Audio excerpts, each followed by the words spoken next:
Hi everybody, it's Susho here from The Curious Frugal, and I've been wanting to do a bit of a training on one of the side hustles that I did after my daughter was born. She's 4 now. This is a side hustle that I did for 2 full years. I was looking for something that I could do from home that didn't involve sales. That's great for some people, but it just didn't work for me. And also I needed something that was really flexible. So something where I could completely work around her nap time and feeding and all that kind of stuff. Not set hours, not conference calls, not times when I have to be available on the phone or anything like that, like really flexible. So I looked a lot. Like I applied to things and then I declined them because they just didn't seem right. So I ended up coming across this job or side hustle as a search engine evaluator, or search engine rater. And I thought it sounded really interesting. So I applied for it and I did it for 2 years. So I obviously liked it.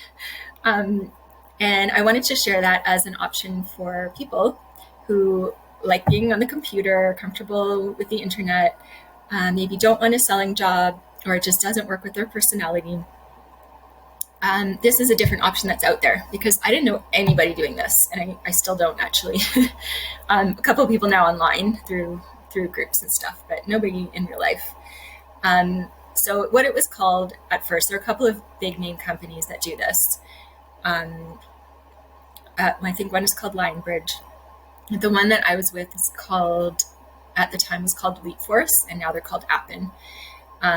So we are here. At their homepage. I just wanted to show you, basically, it's changed a lot. So it's completely changed since I applied. But I wanted to talk about my experience and how to apply and basically what they're looking for. So if this is something that interests you, then this will help you get the job. Because it's not a given. Like I researched quite a bit before as I was applying, and there are lots of people that don't get accepted. So first of all, we would go to apply. And while we're looking at that, I'm just going to talk about what this is, if you haven't heard of it before. So what a search engine evaluator is somebody who evaluates search engine results. So if Google or Bing or Yahoo or whatever, if whatever the search results come up, so say you're searching for best dog collars for a small dog. So we, as raters, would evaluate the results that come up for that. So what you're doing is you're actually clicking on the different links that they're giving you through Appen, and you're going through the website, going through the material, and seeing how well does this answer the user's problem or query or question. So, and then you're basically giving a quick report on each one, a written report. So to me, it was really interesting because you get to see all different kinds of sites and see what's out there. And, you're basically getting paid to play around on the internet. You are paid for the minute. So it's an hourly rate, but you're paid for the minute. So you have to record all your own hours and keep track of them, and then you invoice at the end of the month or the very start of the next month. I believe it's net 60. That might have changed. And there are other assignments. So they also have assignments for social media, ad ratings, and ad evaluators. So that was something that interested me too, but I had already gotten into writing and blogging and connecting with people that way and making money from it. And I just had a real love this. So, but what I'm doing right now is not for everyone. So through my blog, through The Curious Frugal, I really want to show all the different options that there are out there to work from home, because in a lot of ways, we're obviously in a crazy time, but in some ways we're in the best possible time for working from home, working remotely. There are just so many options right now, and there's not one thing. So hoping to show you what's out there.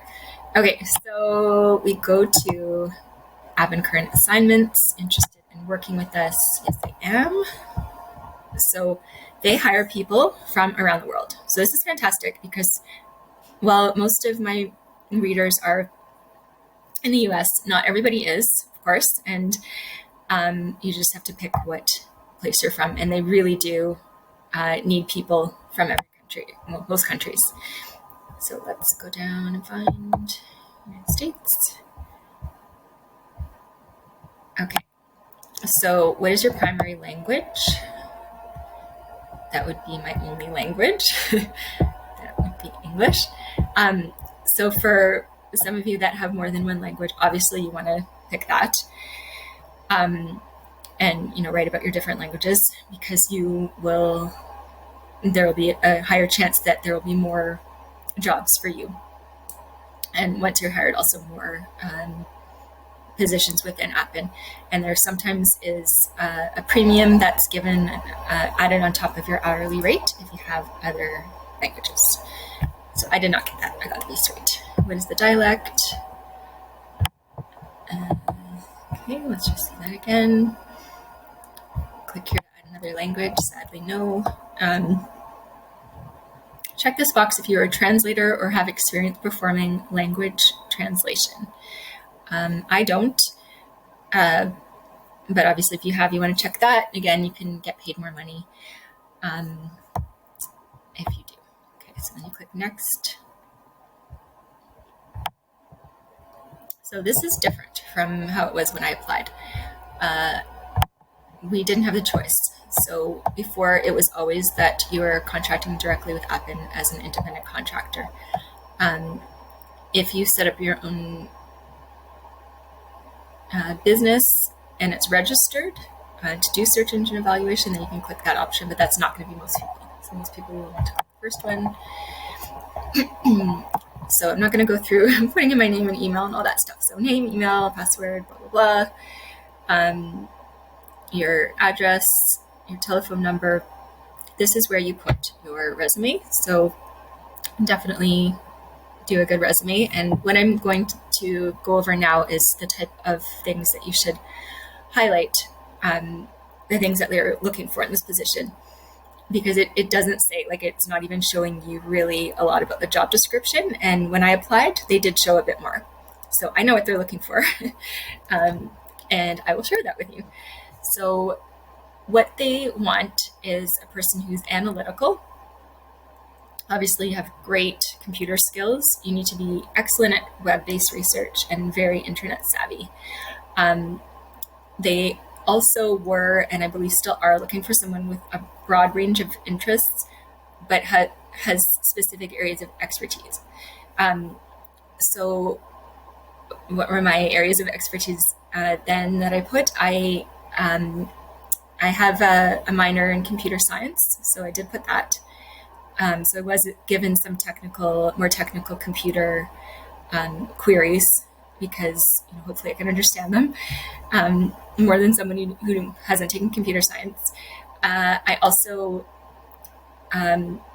before this business that I have with my blog, I owned a catering business and bakery, organic bakery.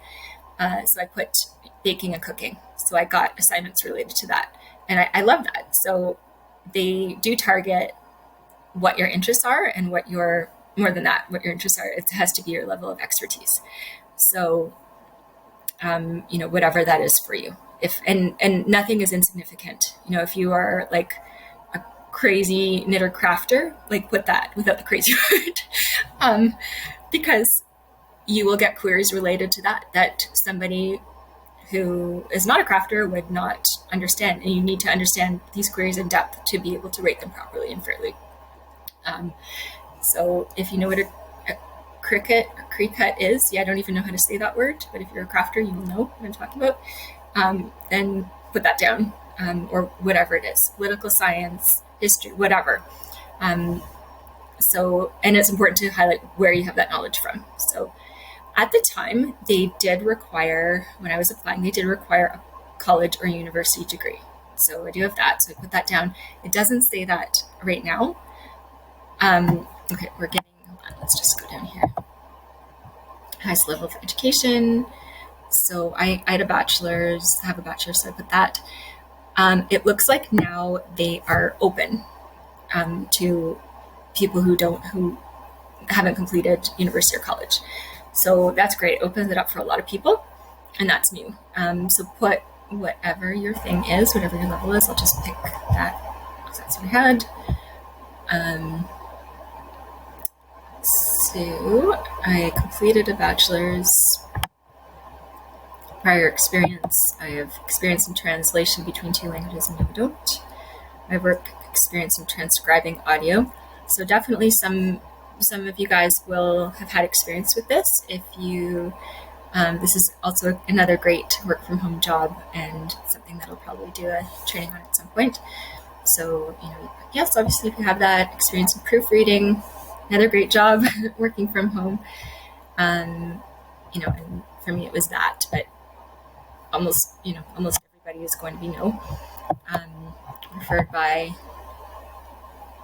you can put me. I just so you know, I'm not going to get any affiliate or any money related to this. If I was still working this job, I might have gotten a very, very small amount, but they cut that off when you stop working with them, and I haven't been working with them now for several months, so I won't get anything. I just want to show you the different options that are out there. So this is something that I did love.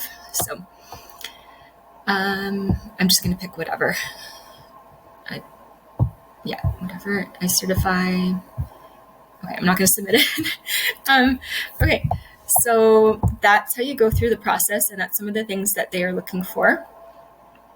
I just clicked on the questions so you can find out a little bit more about them. How do I earn money? I told you a bit about that. It's by the minute, and it's an hourly rate. How do I get paid? You really, another thing, you have to be organized, detail-oriented, organized. Put those things on your resume when you're applying. You need to be able to keep track of your hours very well. Like it's not a guess thing, because they also have ways to monitor you, and you have to be accurate or they will come back and say, please redo your invoice. That's another thing is each task will have a certain number of minutes that you're allocated for that task. And if you go over the number of minutes, if you're just slower, if you need more time or whatever, too bad for you. They might have changed this, but for me, when I did it, they don't pay you for the extra time that it takes you, because they know how much time each task should take the average person. So that's what they're going to pay for. And I'll just say, when I was first starting out, I was slower than the time that they said. So the first invoice, I didn't get this. So I put the time that it took me. It was only a little bit extra. And they said, nope. So I went back and adjusted. And then I got fast quickly. And then, was able to definitely be within the time allocated. But this is something where you will pick up speed as you go along. And at first, you are going to be slower. Will it cost me anything? No, of course not. Am I required to take a qualifying exam? Some of the projects require you to take a qualification exam, some don't. So again, this is different. I had to take 3 exams to get in, and it was challenging. The first one was like multiple choice. They give you a whole bunch of stuff to study. It can be open book, which sounds like, oh, piece of cake. But it's not necessarily. The first one with the multiple choice, I did find easy with studying. I did take it seriously and I studied because I wanted the job. The second and the third, basically they're giving you practice assignments. So they're giving you a search engine query, something that someone has typed into Google or whatever, and you have to evaluate the search engine ratings, the search engine results that come up, and you have to discuss why. So if another piece of advice, if you're not sure about something, about why it is a certain way, or you're torn between 2 answers, explain that. You're given a chance. There is a section for notes. Don't just put something and assume they know what's going on in your head, because even if you're wrong or not quite right, your explanation and the fact that you have a logical brain and you're explaining that will go a long way. So if what you said made sense, then that adds some weight to it on top of if you're a little bit off on your rating. Okay.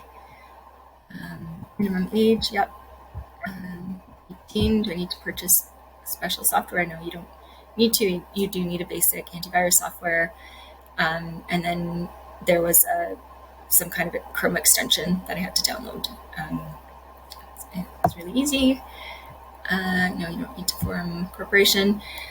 So that's basically it. I'm just going to go over. I also have a post on this that I will link to, so you can read more details about my experience.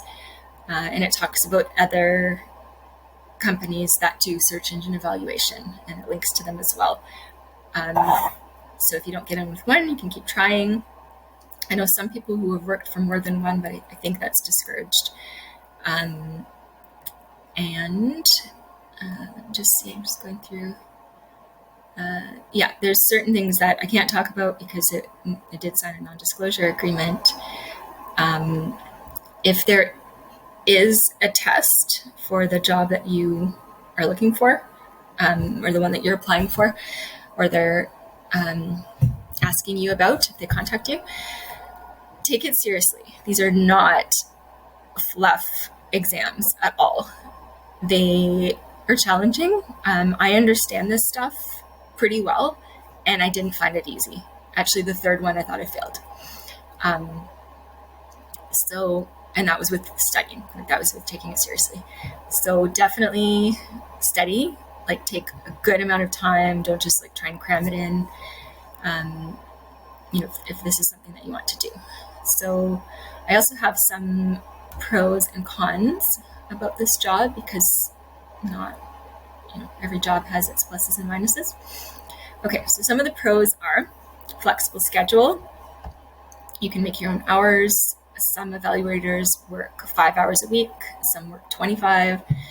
You aren't required to log in at certain times, which is awesome. So as soon as she fell asleep for a nap, I'd be like, okay.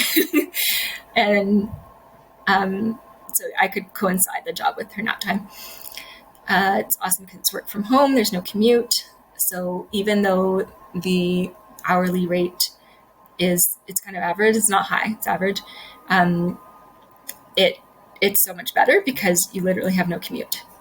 You're getting paid for all the time that you're working, not the half-hour commute to work and half-hour back that's taking that time out of your day. It's interesting work. You get paid to research and learn about different things. And you get to work in your pajamas. And some of the cons are there are no benefits. This is not a salaried position where you're going to get benefits. You get paid once a month. So if you need to get paid more frequently than that, twice a month, this is not the job for you, probably. You're responsible. This is super important. I forgot about this part. You're responsible for your own taxes. So you have to keep good records of what you are getting paid from Appen. That's your responsibility. So taxes are not taken off what you make. You have to pay that later.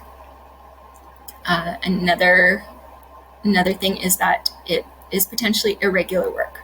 So you are not guaranteed a certain number of hours per week.